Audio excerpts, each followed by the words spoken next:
Good morning, Troy. Good morning. Thank you for being here with us today. And everyone, thank you for joining us.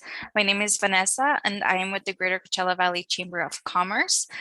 This morning, I'm here with Troy Small, who is a government contracting consultant, and we will be touching on the topic of procurement and government contracting, what you should know. Just a little bit of background information on Troy. So Troy is a government contracting consultant and a small business advocate with 28 years experience in the acquisition career field.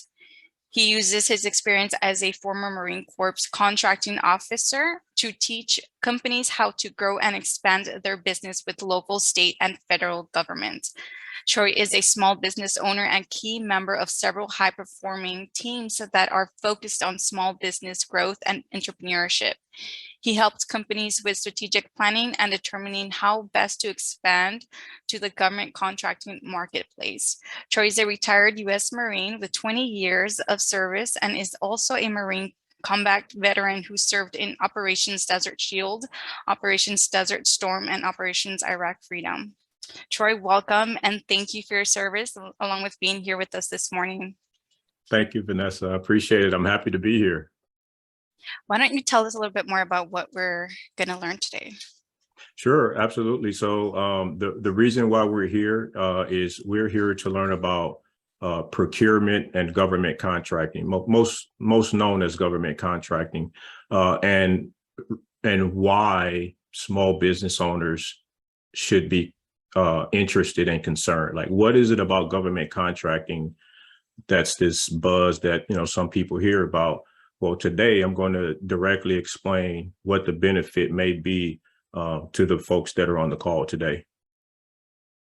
Well, I'm excited to learn more about it. If you do anyone in the audience, if you have any questions, please feel free to use the Q&A or chat box. Troy is welcoming any questions through the presentation, so I will go ahead and assist. Please do keep your mics muted, and I think they already are. This Zoom is being recorded, so after the presentation, we will be sending this over to you as an email along with the video recording, Troy's contact information, and the PowerPoint as well. So Troy, I'll let you take this away. Awesome. Thank you, Vanessa. Good morning, everyone. I'm going to go ahead and share my screen.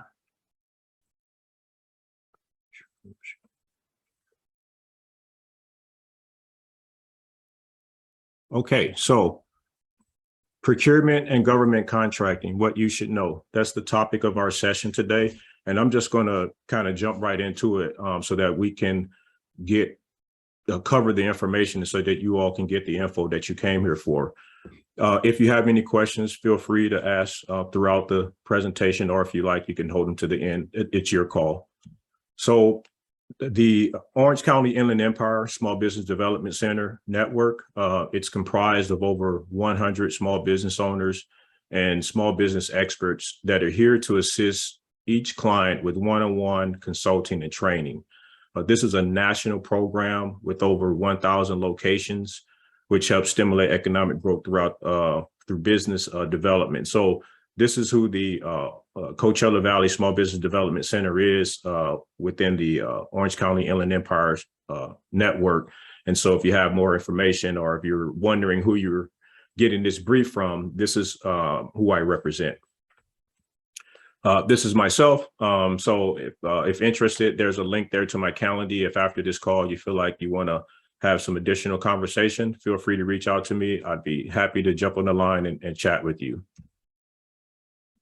Today's agenda: by the end of this session, you're going to have a clear understanding of who the government is. You'll know what government contracting is. You'll know what determines if your company is a small business or not.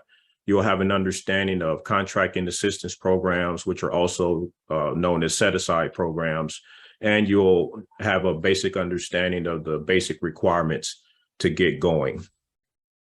So you're driving down the freeway and you see this big billboard, and it's a news flash. And this is a real press release. And it says, federal government awards record-breaking $145.7 billion in contracting to small businesses.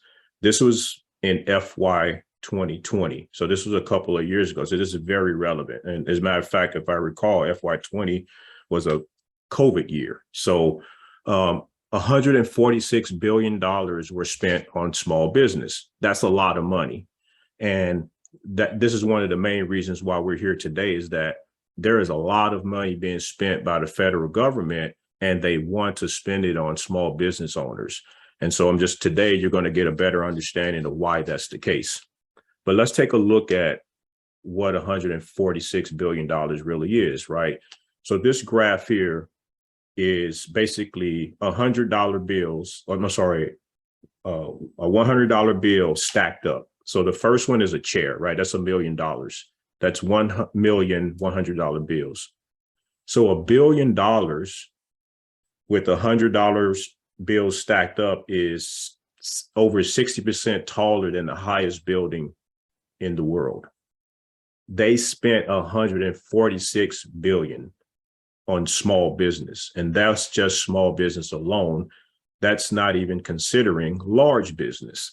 It's not considering the Boeings and the Lockheed Martins and, the General Dynamics and General Atomics and all of these other big defense contractors and other large companies.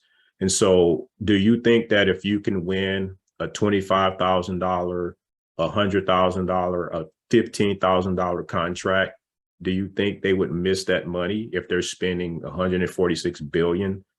For one of us to get a $25,000 contract, that's pennies when you look at it to the billions. So this is one of the main reasons why we're here today, is to figure out, how can we get a piece of this pie? How can we get a piece of this 146 billion, basically? So who is the government? So when we were in elementary school, we all learned about the US government. And as we all know, this is just a refresher. Our government is based on three branches: legislative, executive, and judicial, right? Legislative is Congress, Senate, House of Representatives, and the president is under the executive branch, and so forth. Now, these three branches need support. They need people to help them to do their function.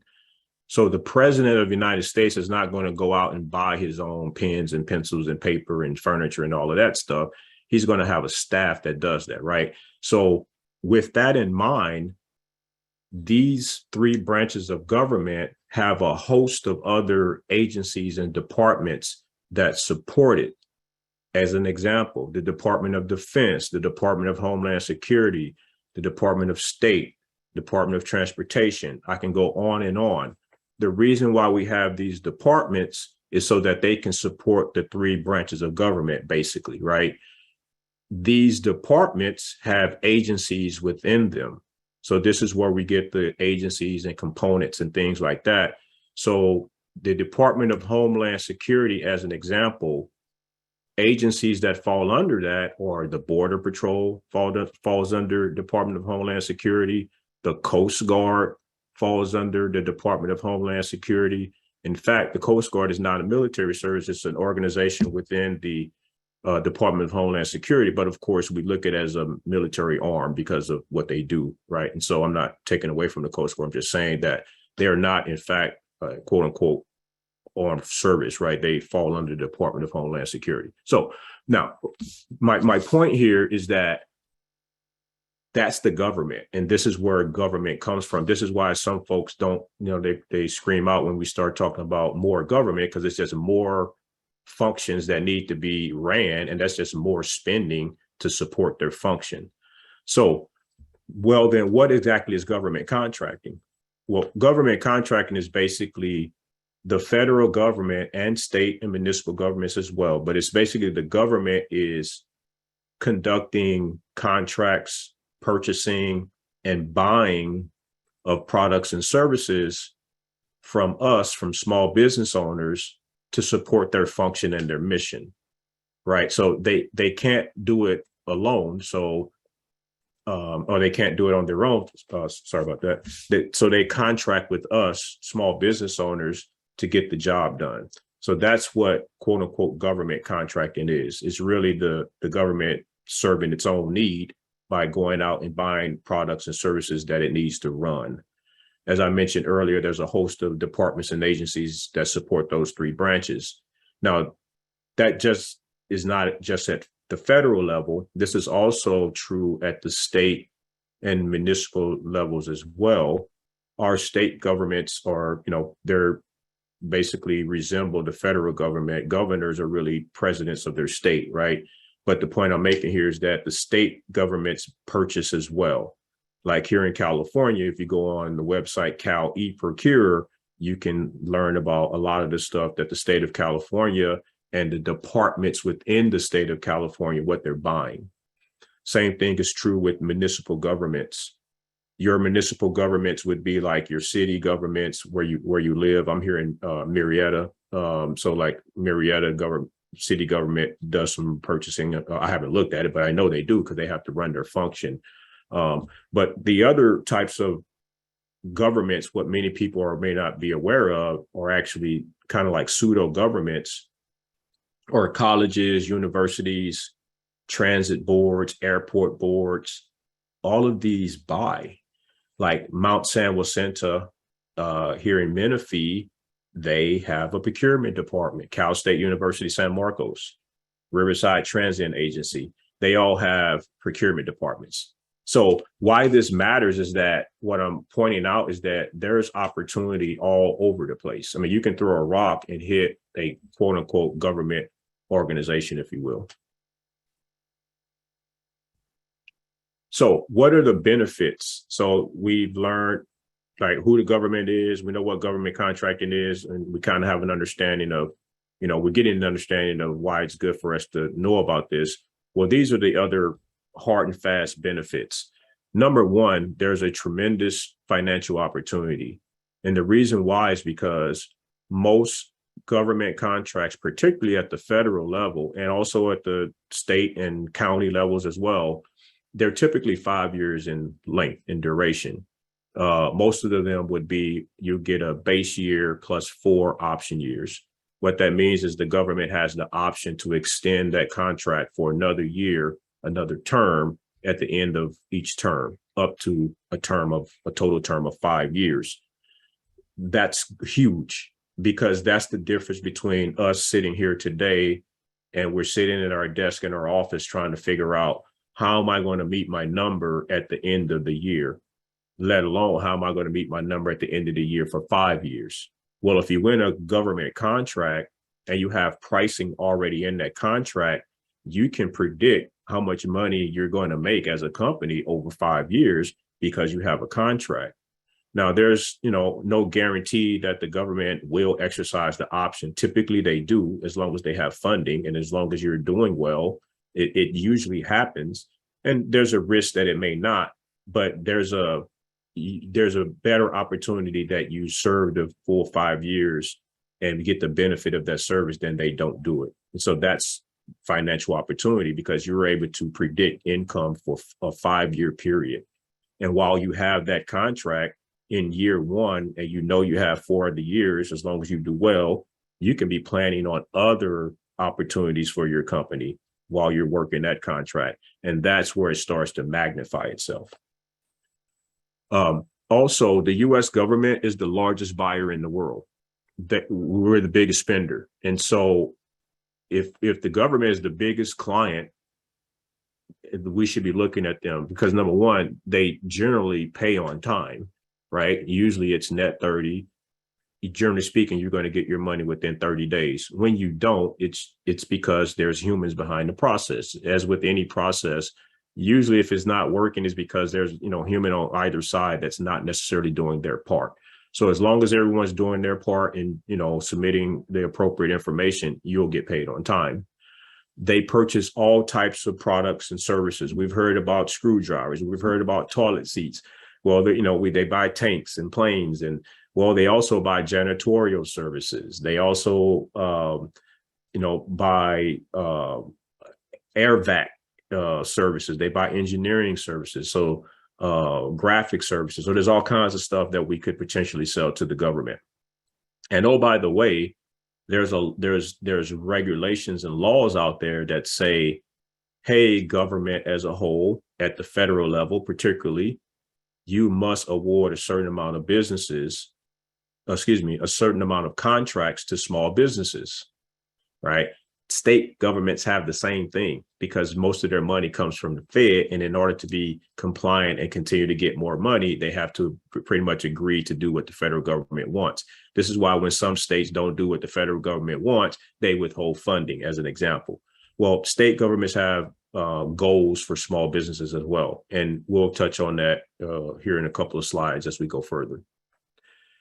The other benefit of government contracting is that you win a contract, right? And you perform that contract for a year, 2, 3, 5 years, you're gaining past performance, right? You're getting corporate experience of working with a government entity. That is huge for your potential to win new and future work. The reason why, as an example, in federal contracting, past performance is a mandatory evaluation factor. What that means is that the contracting officer has to look at past performance on every requirement. So if you're able to win a contract and get some type of past performance, or maybe that past performance is not relevant, well, at least you can get some corporate experience. It shows that someone in the past trusted you, right? Someone did an analysis of your company and your submission, and they agreed, yes, this is the winner. They are responsible. They can get a contract, right? So I'll pause there to make sure there's no questions or anything before I move on. I think we're good so far.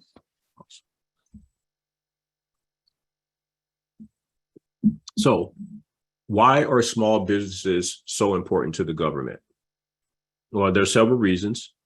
The first one is one of the more primary ones is that they don't want large businesses to muscle out small businesses, right? Conglomerates are not a good thing, obviously, right? Conglomerates stifle economic growth because there's not many options.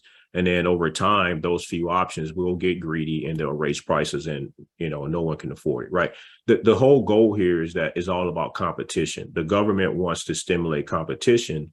The reason why is because competition drives prices down, and that benefits the government. So as long as there's competition, the government is happy. If there's conglomerates, the government is not happy. This is why they look out for small business, one of the reasons.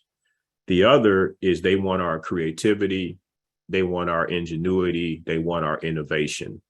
As small business owners, we're basically hustlers at heart, right? Not all of us, not that's good or bad, but many of us are professionals that are working in a job, working in a career. You're in the rat race and you're like, I'm tired of this. I can do this for myself. I'm the one that's actually making this company successful, right? You're thinking you're like, if I take what I do and make a business out of it, I should be able to do it myself. Exactly. That's innovation. That's creativity. Also, the diversity, right? The way that you view a problem is different than the way I view a problem, is different than the way the next person views a problem.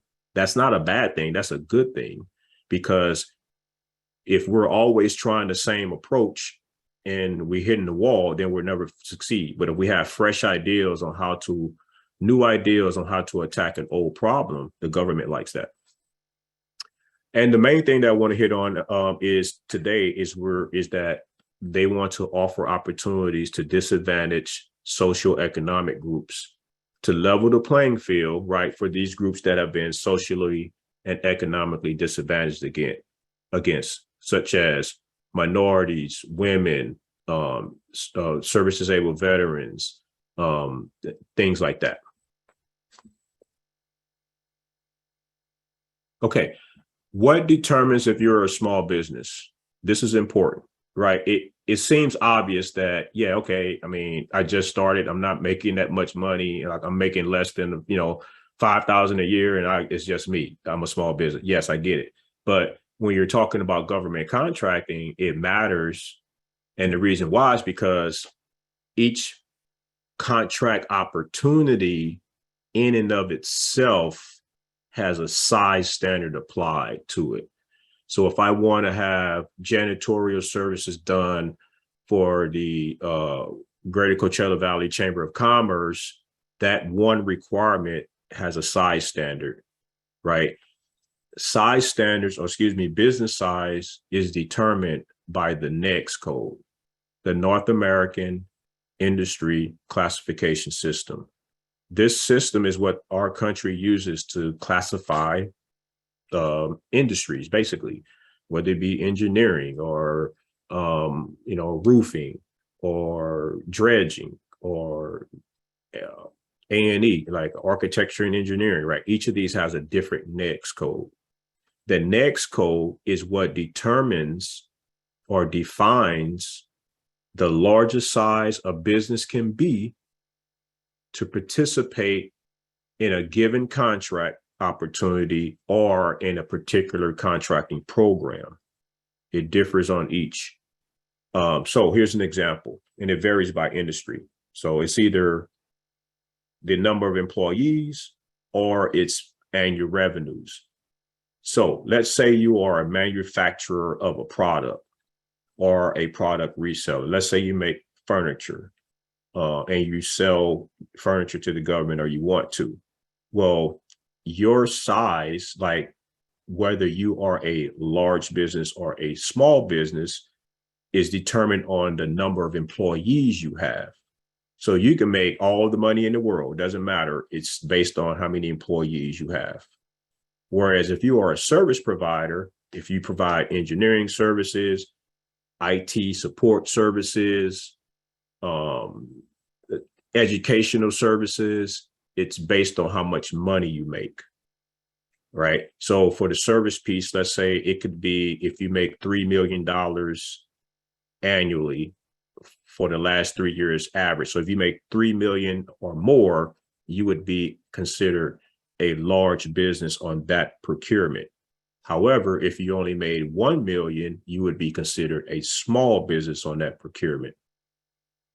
Let's use that example with the manufacturer and the product reseller. Let's say that I'm a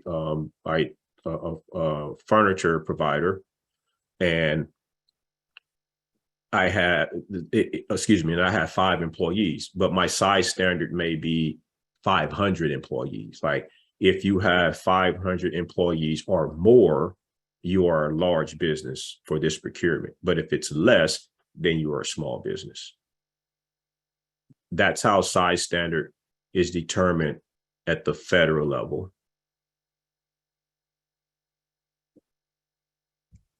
All right. The SBA. So let's talk about the SBA and why the SBA is actually so important. The SBA is tasked with small business administration, management, and oversight. That is their role, right? Each federal agency, we kind of talked about the different agencies and departments in the government. Well, the SBA, Small Business Administration, is a agency or a department in the government, and they are the watchdogs for us to make sure that small business owners are taken care of. They require all other federal agencies to spend 23% of their dollars on small business. Remember, in the beginning, we had that billboard that said 145 billion. Well, if I recall, that was about 26% of all dollars in that year. So they had exceeded the goal, which is obviously a good thing. But think about that. They want to that they're driving a fourth of the money to us. And the question is, how many of us are in line to receive? Like they're spending it, but are we there prepared to receive it? That's what I want us to get in our mind today, is just, let's just be prepared in case some of it falls on me. At least I'm qualified and eligible to get a contract or get the money through a contract or what have you. The SBA also offers counseling and loans. For instance, basically, Coachella Valley Small Business Development Center is here in part through funding by the SBA. So by virtue of that, I'm kind of an extension of the SBA, if you will. This is kind of one of the programs, the Small Business Development Centers, that the SBA can help you with, along with SCORE and different types of loans and things like that. So, okay, let's talk about the SBA goals. So I kind of mentioned this earlier. I said that it was 23% for small business, basically 1/4, right? Well, that's just small business in general. So if you're drifting on me, you should pay attention right now, because here's some really good information that I'm putting to you, and this is what you really want to know more than anything before you leave today. So the goals that so they have 23% goal for all small business. Well, there's also these set aside programs, or these contracting assistance programs, which I'll go more in detail later. They're on the screen, but I'll cover them a different way later. I just want to hit on the goals right now. So the 8A Business Development Program is a program for socially and economically disadvantaged individuals, like I mentioned earlier. So Blacks, Hispanics, Pacific Islanders, women, Alaska Natives, all of that, right, can fall under this program. The current goal is 11% of prime contracts, meaning 11% of the money they want awarded to a company that's in this program. And to that point, 5% of the contracts they want subcontracted out. For the woman-owned small business federal contracting program, the current goal is 5%. So those parentheses there, the number in the parentheses is a future goal. So, meaning they're wanting to spend more money on us. And that's why we're here today, this is my calling, is like, I'm just a champion for government contracting for small business owners. I'm not waving it as it's easy to do. I'm not saying that, because it's, even when you know how to do it, it's still kind of quote unquote hard, but it is definitely an opportunity. And as a business owner, that's what you look for. You look for opportunities to be successful. And that's what we're talking about here today. So the woman-owned business program right now is a 5% goal. That goal is going to increase to 7%. So ladies, if you're a woman-owned small business and you're even thinking about maybe that you have a way forward in government contracting, you should definitely consider this. For my veterans out there, for service disabled veterans, the goal is 3%. And then for the hub zones, the goal is 3% as well.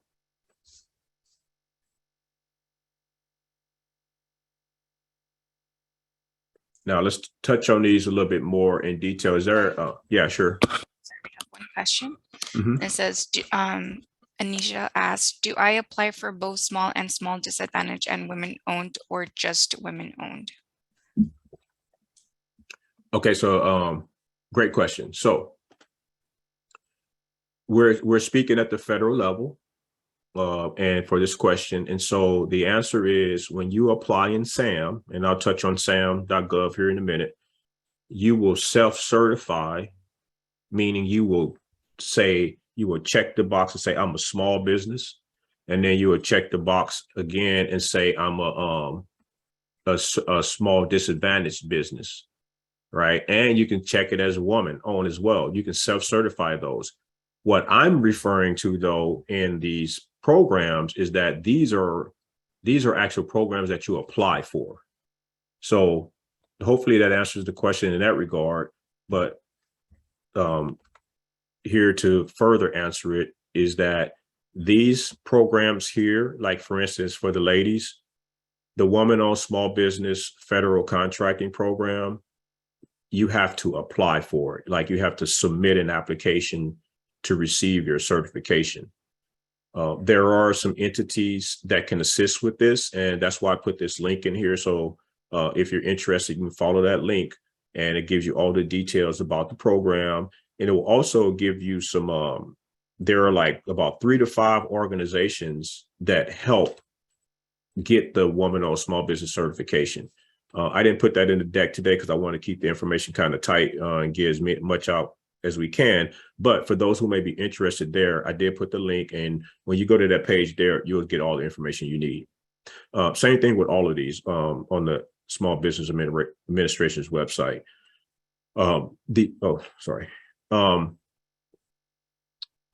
Let's go back. Okay, no, I'm sorry. Stand with the woman-owned small business program. So keep in mind that this program is based on NAICS code. So what that means is that there's a list, there's a next code list. And if a next code is applicable to the woman-owned small business program, it will have a check mark by it and says, or it will have WOSB, right? Meaning that this is a relative next under the woman-owned small business program, meaning that this next counts. And so whatever you do business in, it needs to be one of those necks that are on that list for the woman-owned small business program. Additionally, they have an economically disadvantaged woman-owned small business program, which falls under this too. But to this point in the list, it will say EDWOSB, right? So you got to pay attention to that, because what you don't want to do is, your next code is, I don't know, it's something that's not on the woman-owned small business list. And you think that by going to get the certification that you're going to get the benefits, and you find out that it's not on the list. It's like, not that, having a cert doesn't help you, but it's like, you went through that with a certain mindset and that didn't happen. That's hard on the business owner, right? Now you feel like you kind of wasted time there. So make sure you pay attention to that. The AA Business Development Program is a 9-year program, and it's a way that you can get set aside and sole source contracts. Now, what I will say about the 8A Business Development Program is that it's definitely an awesome program to help disadvantaged business owners to grow. My caution is that I'm going to say it in an affirmative: do not get in this program until your company is kind of sort of firing on all cylinders, meaning that you're somewhat successful, you're doing well, you have a client base, like you're already kind of sort of doing good without the program. You want to use the program to catapult yourself.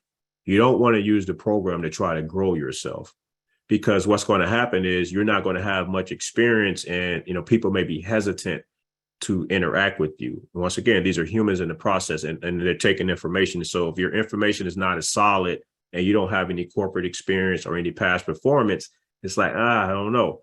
But if you've been in business for a while, you can point to some projects, you can show that people have trusted you. That goes a long way. So make sure you're doing, pretty good in your business before you get in the 8A program. But it is a good program for sure, though. For the veterans, service disabled veteran-owned small business, this program is currently under the Veterans Affairs. However, it is moving to the Small Business Administration on January the 1st of 2023.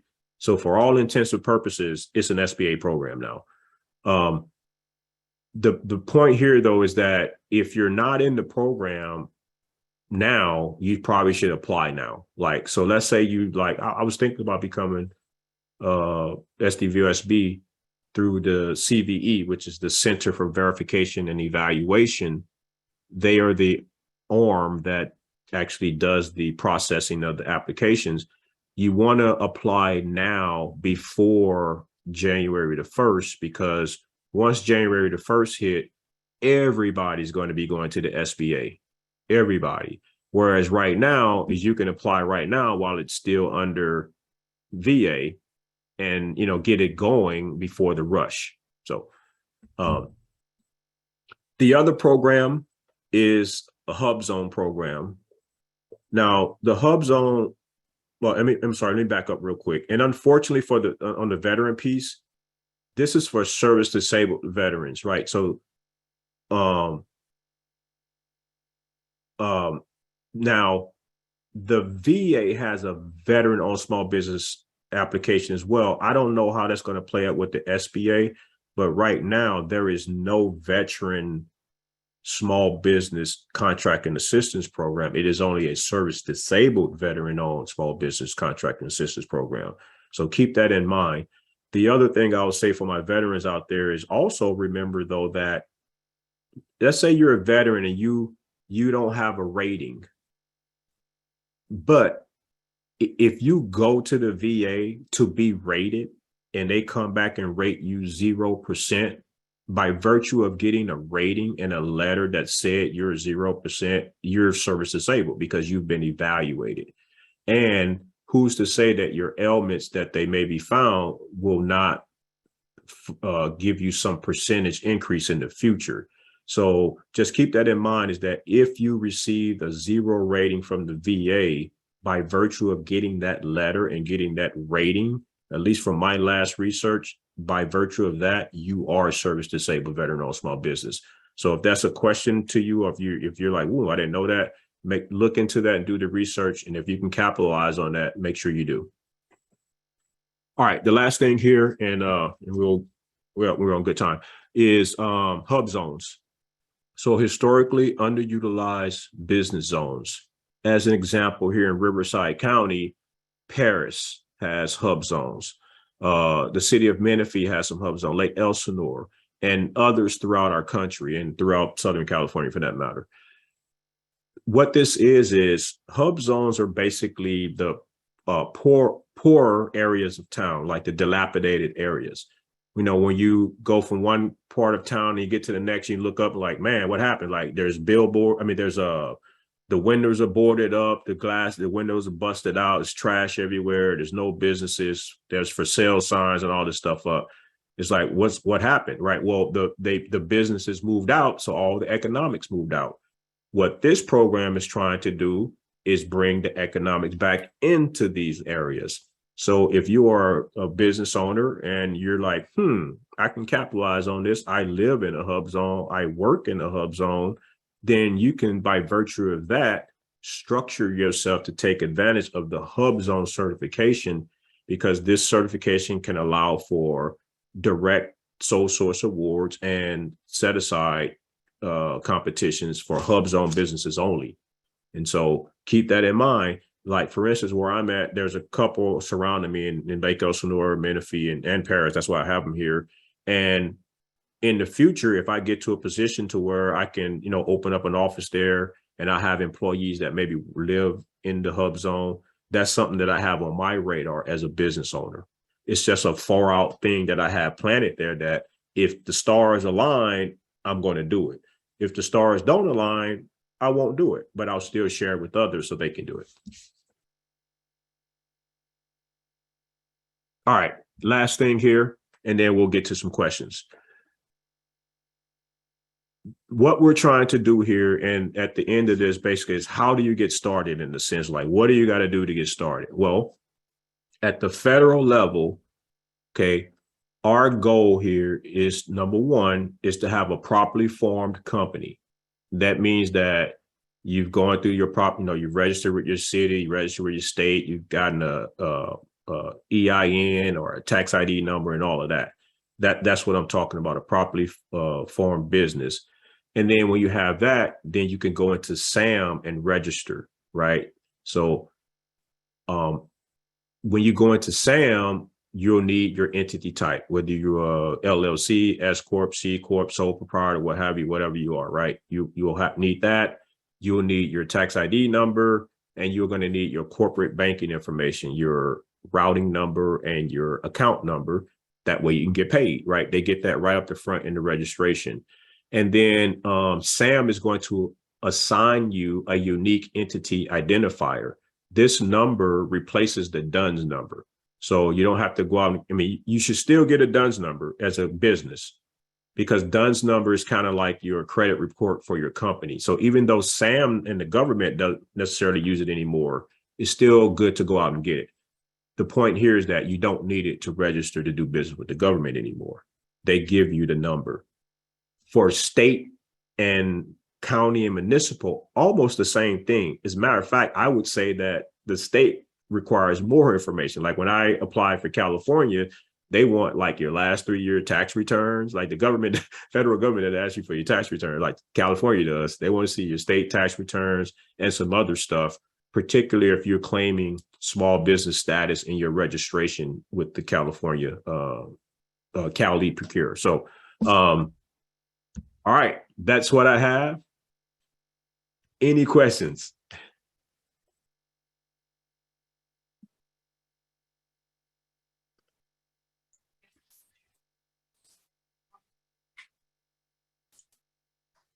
right. If you have any questions, this is probably the best time to ask them. I'd be happy to unmute you as well if you wanted to get on the mic.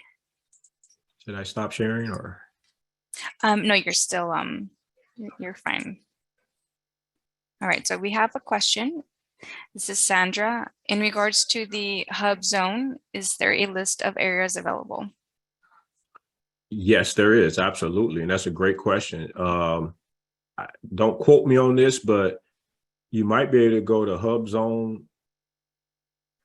I don't know if there's a website that actually it's actually a pretty cool website because it's color coded. And not only does it show you the hub zones, but they show you the census tract areas as well, because census tract areas change based on the census. So that information is in there as well. Let me see if I can. So hopefully that answers that question.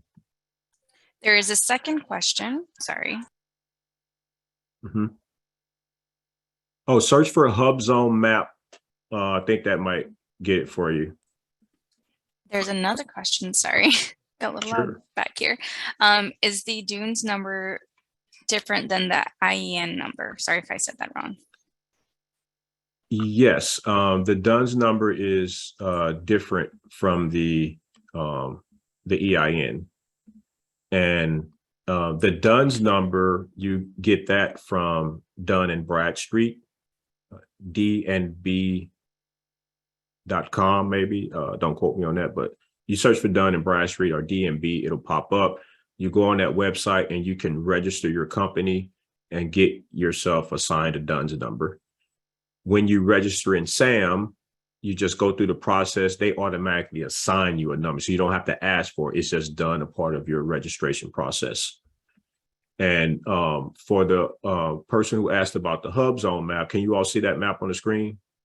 Okay, so this is a cool map. So not only can you look out here in California, but if you're like me, like, man, what's going on back home where I'm from? You know, you might want, you just never know. I mean, because when you start looking at it like this, there's all kinds of opportunity that can pop up and your creative juices get going as a business owner.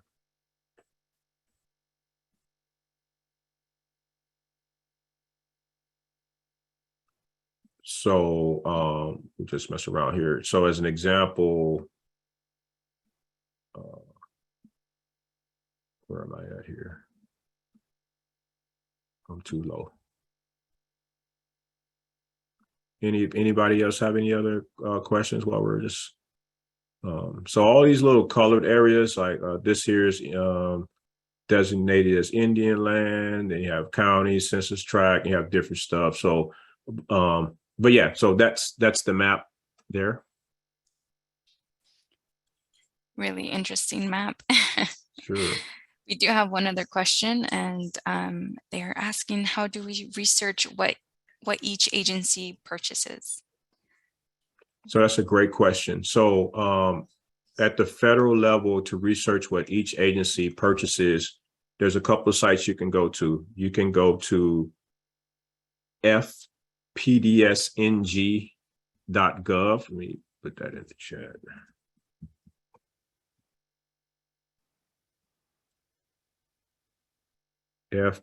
fpdsng.gov and usaspending.gov. Now, FPDSNG and USA Spending show you the same information, but they show it in different ways. And you can do different types of reports. I use both sites in differing ways. It depends on what I'm wanting, right? And so the answer there is, Vanessa, is yes. If you can just remind me, and I'll send that to you.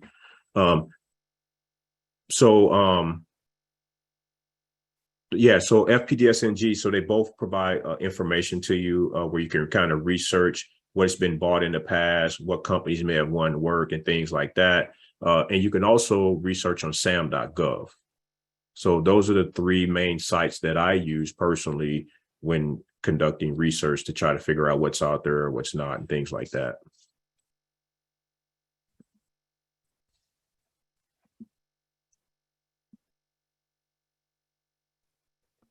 right, any other questions?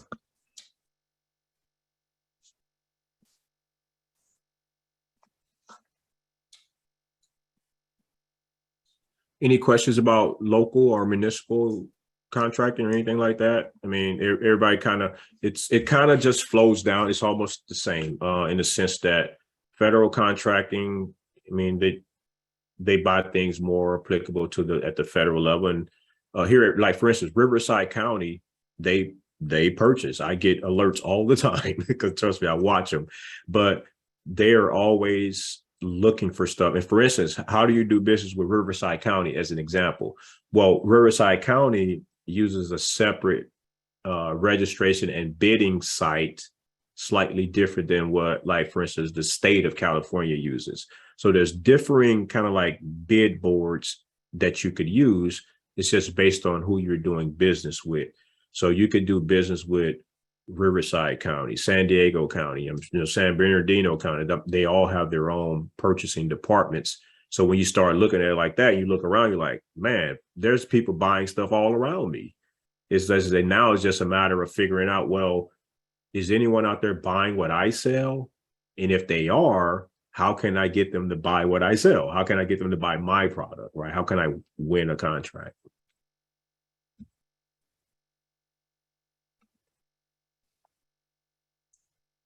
This is all very valuable information, and I mean, gosh, good stuff. It's good to know Awesome. what's out there and available for small businesses, and I think we all truly appreciate the information you've provided. If there isn't any other questions, before I close down, please feel free to ask. This is the time. Troy's here with us.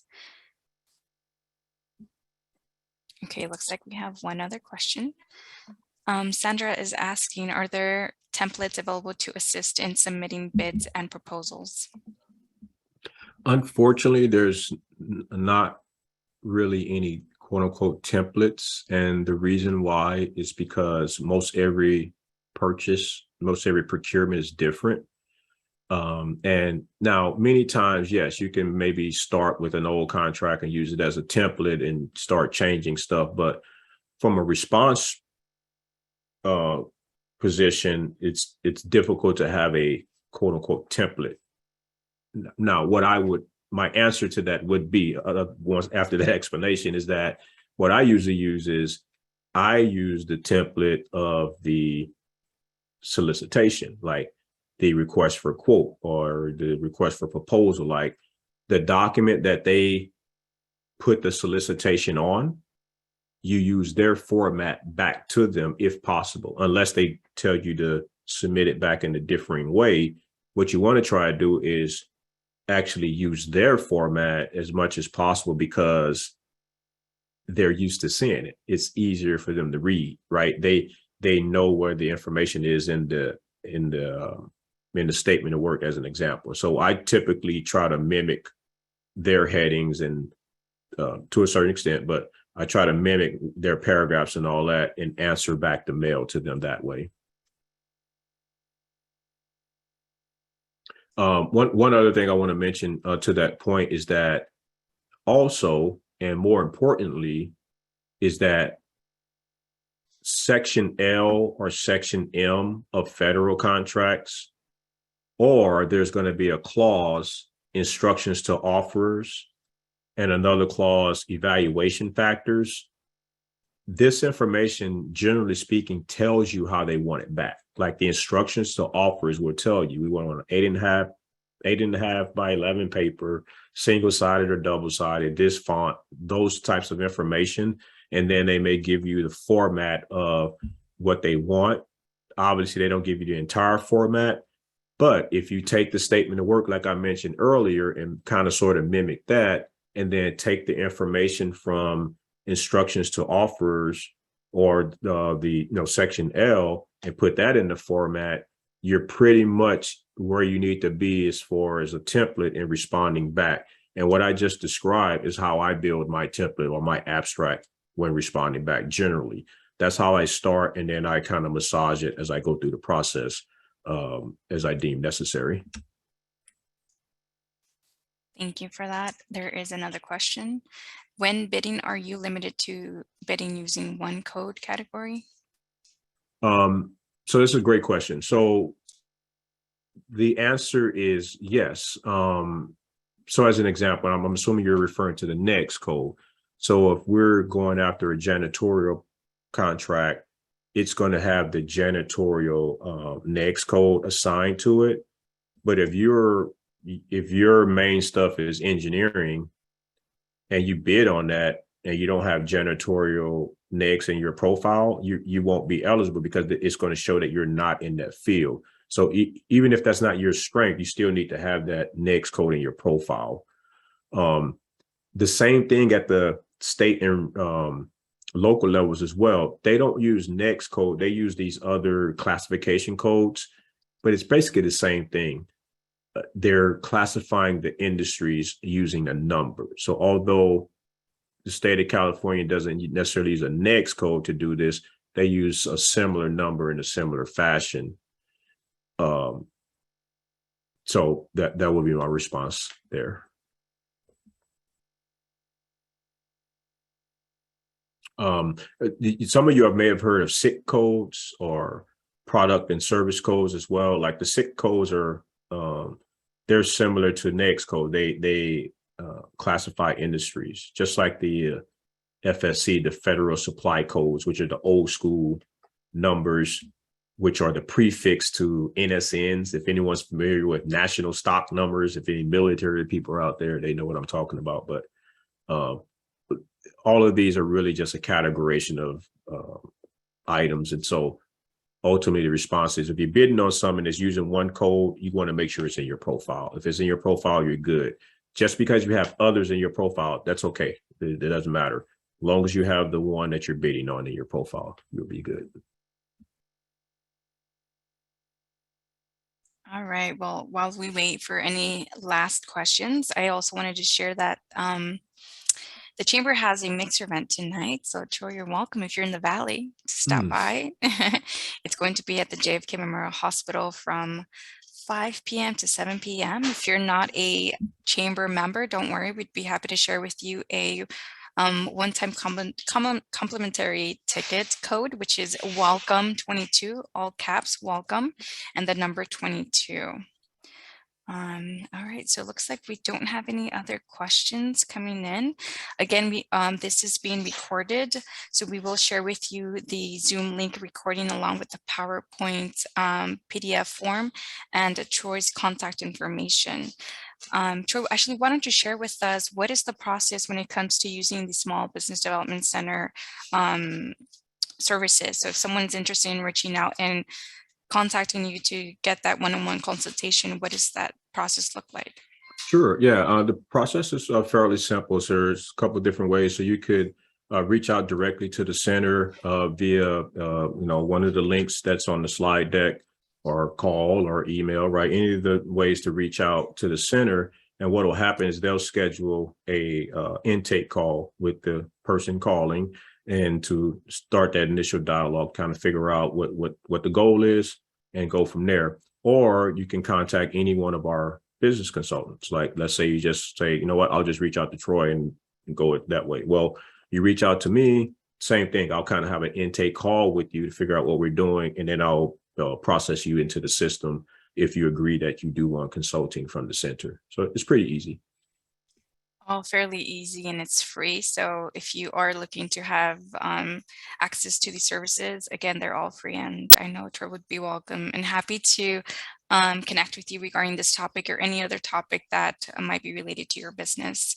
Again, Troy, thank you for today and your presentation, very valuable, and I appreciate the time you took to spend this morning with us. Thank you. It was awesome. Great to be here, and thanks for everyone who attended. Good to present today. So hopefully you got some good information out of it. I'm sure we all did. Well, thank you, and you have a nice rest of your day. Thank you to everyone as well. Thank you. Bye-bye, everyone. Bye-bye.